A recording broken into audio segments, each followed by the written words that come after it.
কৰ্মচাৰী pensioner family pensioner সকলোৰে কাৰণে এটা ডাঙৰ আপডেট ওলাই আহিছে। সেই আপডেটটো আমি গোটেইখিনি কথা আলোচনা কৰিম।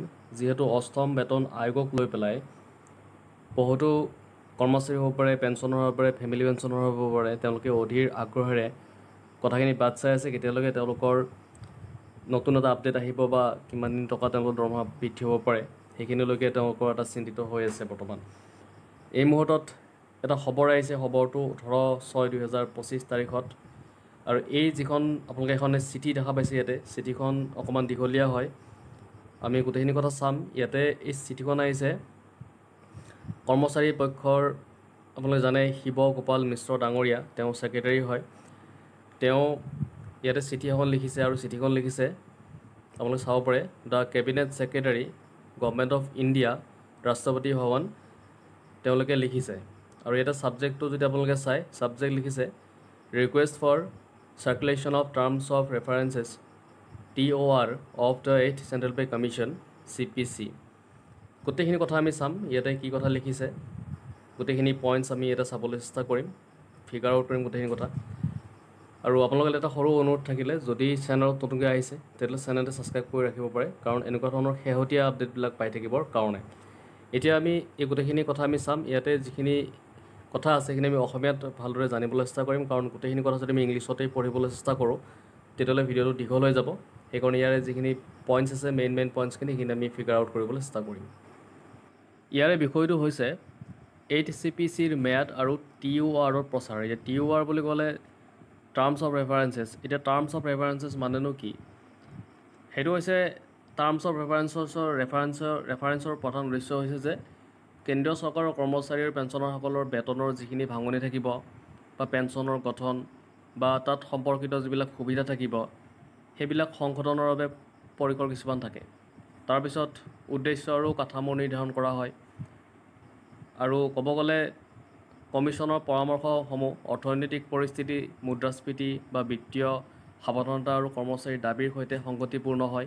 লগতে বেতনৰ অসমতা বা কেৰিয়াৰৰ অগ্ৰগতি আৰু অৱসৰৰ সুবিধাৰ বিষয়সমূহ সমাধান কৰা হয়। তাতে সেই বস্তুৱে আচলতে TOR বুলি কোৱা হয়, টাৰ্মছ অফ ৰেফাৰেঞ্চেছ। আৰু এই টাৰ্মছ অফ ৰেফাৰেঞ্চেছখিনি প্ৰচাৰৰ কাৰণে ইয়াতে চিঠিখন আহিছে। এইটো হৈছে টাৰ্মছ অফ ৰেফাৰেঞ্চৰ যিখিনি ডেফিনেশ্যনৰ কথাটো গম পালে আপোনালোকে এতিয়া, বা টাৰ্মছ অফ ৰেফাৰেঞ্চেছ মানে কি। এতিয়া চিঠিখনত লিখা কথাখিনি আমি চাবলৈ চেষ্টা কৰিছোঁ। ইয়াতে লিখিছে, উপৰোক্ত বিষয়টোৰ প্ৰতি আপোনাৰ গুৰুত্বপূৰ্ণ মনোযোগ আকৰ্ষণ কৰা হৈছে আৰু নিম্নলিখিত বিষয়বোৰ আপোনাৰ বিচাৰণৰ বাবে দ্ৰুতভাৱে উপস্থাপন কৰা হৈছে।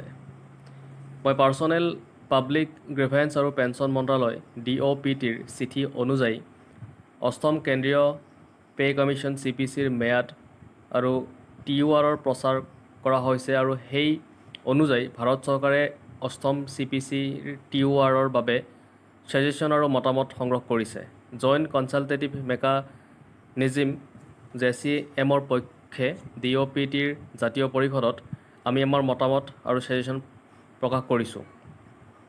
তথাপিও ছাজেশ্যন আৰু মতামত জমা কৰা হোৱাৰ পিছতো এতিয়াও সভাৰ বাবে এক পূৰ্বনিৰ্ধাৰিত সময়সূচীৰ অভাৱে TORৰ দেৰীৰ ফলত কেন্দ্ৰীয় চৰকাৰী কৰ্মচাৰীসকল আৰু পেঞ্চনভোগীসকলৰ মাজত বিস্তৃত উদ্বেগ আৰু অনিশ্চয়তাৰ সৃষ্টি হৈছে। নিৰ্দিষ্ট সময়ৰ ভিতৰত যোগাযোগৰ অভাৱ আৰু অষ্টম CPCৰ গঠন প্ৰক্ৰিয়াৰ সুস্পষ্টতাৰ অভাৱে এই কাৰ্যকলাপটো এটা গুৰুত্বপূৰ্ণ প্ৰশাসনিক উদ্যোগ হ'ব পাৰে নে নাই তাৰ ওপৰত গভীৰ চিন্তা প্ৰকাশ কৰা হৈছে।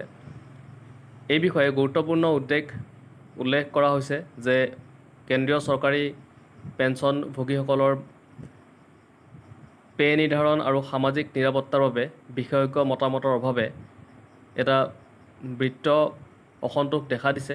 অষ্টম CPCৰ পেঞ্চনভোগীসকলৰ সৈতে সমান আচৰণৰ প্ৰত্যাশাৰ সৈতে সেৱাৰত থকা কৰ্মচাৰীসকলৰ তুলনাত সমান আচৰণৰ অভাৱে এই অসন্তোষ বৰ্ধিত কৰিছে। উপৰোক্ত উন্নয়নসমূহৰ আলোকত আমি আপোনাৰ প্ৰতিষ্ঠিত কাৰ্যালয়ক কেন্দ্ৰীয় চৰকাৰী কৰ্মচাৰী আৰু পেঞ্চনাৰসকলৰ স্বাৰ্থৰ হেতুকে স্বচ্ছতা, ক্ষমতা আৰু সামগ্ৰিক মানসিক সংহতিৰ স্বাৰ্থত নিম্নলিখিত প্ৰস্তাৱবোৰ বিবেচনা কৰিবলৈ অনুৰোধ কৰোঁ। নম্বৰ 1, অষ্টম কেন্দ্ৰীয় কমিশ্যনৰ TOR চূড়ান্ত চৰ্তবোৰৰ ওপৰত স্পষ্ট আৰু প্ৰচুৰ প্ৰচাৰিত গাইডলাইন সহ জাৰি কৰক যাতে কোনো তাত ভ্ৰম নাথাকে আৰু কাৰ্যবাহী শক্তিকে ভৰসা পুনৰুদ্ধাৰ কৰা হয়। নম্বৰ 2 অষ্টম CPCৰ অধীনত নিৰ্ধাৰণ আৰু পুনৰ্বিবেচনাৰ সুবিধা সকলো কেন্দ্ৰীয় কৰ্মচাৰী পেঞ্চনাৰলৈকে প্ৰসাৰিত কৰা হওক যাতে সমতা আৰু ন্যায়িক নিশ্চিত হয় আৰু সন্দেহ দূৰ হয়। নম্বৰ 3 অষ্টম কেন্দ্ৰীয় কমিশ্যন কমিটি গঠন সকলোতে সম্ভৱতঃ ক্ষিপ্ৰতৰ কৰক।